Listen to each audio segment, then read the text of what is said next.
Hallo und herzlich willkommen zu unserer gemeinsamen Erkundung heute. Wir schauen uns diesmal was ganz Zentrales an für die kurdische Kultur. Die Familie oder genauer gesagt das Mahl. Was steckt dahinter? Wie hat sich das entwickelt, gerade so im Unterschied zwischen Dorf und Stadt? Genau darum geht's. Und deine Quellenlage ist da ja ganz spannend. Einerseits so detaillierte Beschreibungen von Familienstrukturen, Rollenbildern. Ja. Und andererseits sehr persönliche Einblicke aus Gesprächen mit älteren Zeitzeugen. Über ihre ja traditionellen Familienerfahrungen.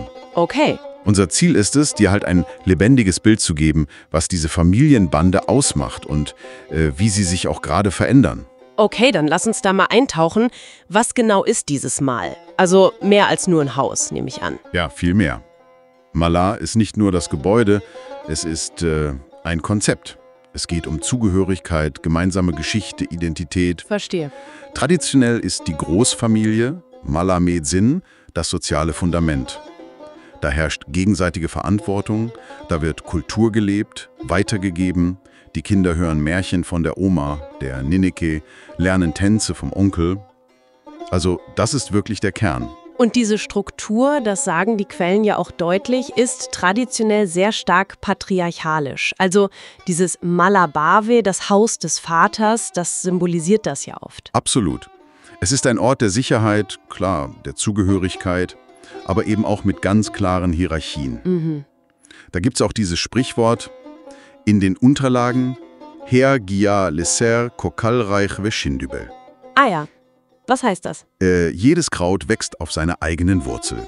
Das zeigt halt, wie stark die Herkunft, die Familie den Einzelnen prägt. Okay.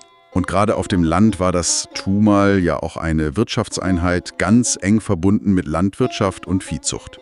Ja, die Rollen waren da wohl sehr klar verteilt, wie die Berichte zeigen. Männer primär für Ackerbau, Viehzucht. Sie trugen die Verantwortung nach außen, verkörperten die Familienehre. Genau. Und die Frauen werden oft als das Rückgrat des Hauses beschrieben, zuständig für Haushalt, Kinder, aber oft auch harte Arbeit wie Joghurt machen, Brot backen, Schafe melken, Feldarbeit. Was die Quellen aber auch betonen, sie waren gleichzeitig die Hüterinnen der Kultur. Lieder, Geschichten, die ganze Überlieferung. Das ist so ein Kernpunkt, dieser scheinbare Widerspruch. Tragende Säulen, aber in einer strengen Hierarchie. Und diese Ordnung wurde dann durch starke soziale Kontrolle und diesen extrem hohen Wert von Ansehen und Ehre zusammengehalten. Das Verhalten von einem Einzelnen konnte ja sofort das Ansehen vom ganzen Mahl beschädigen. Das Wir stand ganz klar über dem Ich. Ganz genau.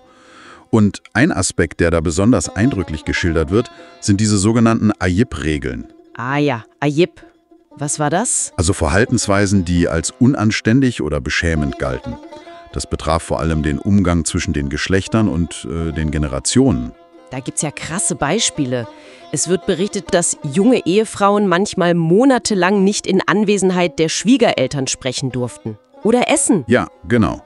Oder dass es für Männer absolut tabu war, sogenannte Frauenarbeit im Haushalt zu machen. Das ging gar nicht. Wahnsinn. Und das Aufschlussreiche an diesen Ayib-Regeln ist ja, sie dienten ganz direkt dazu, die Hierarchie und den Respekt aufrechtzuerhalten, vor allem gegenüber den älteren Männern. Das hat den Alltag fundamental strukturiert. Die Quellen liefern da ja auch dieses erschütternde Beispiel von dem Zeitzeugen. Ja. Der sah, wie sein kleiner Sohn von einem Ochsen verletzt wurde, aber er griff nicht ein. Aus Scham, weil sein eigener Vater dabei war. Echt jetzt? Das ist heftig. Ja. Einzugreifen wäre wohl als Respektlosigkeit gedeutet worden. Das zeigt, wie tief diese Codes saßen. Aber dieses traditionelle Bild, so stark es war, das ist ja heute total in Bewegung. Migration in die Städte, Istanbul, Ahmed, aber auch Köln, Stockholm. Stimmt. Wirtschaftlicher Druck, politische Verfolgung, das hat doch sicher viel verändert. Ja, absolut. Die Großfamilie weicht oft der Kernfamilien der Stadtwohnung.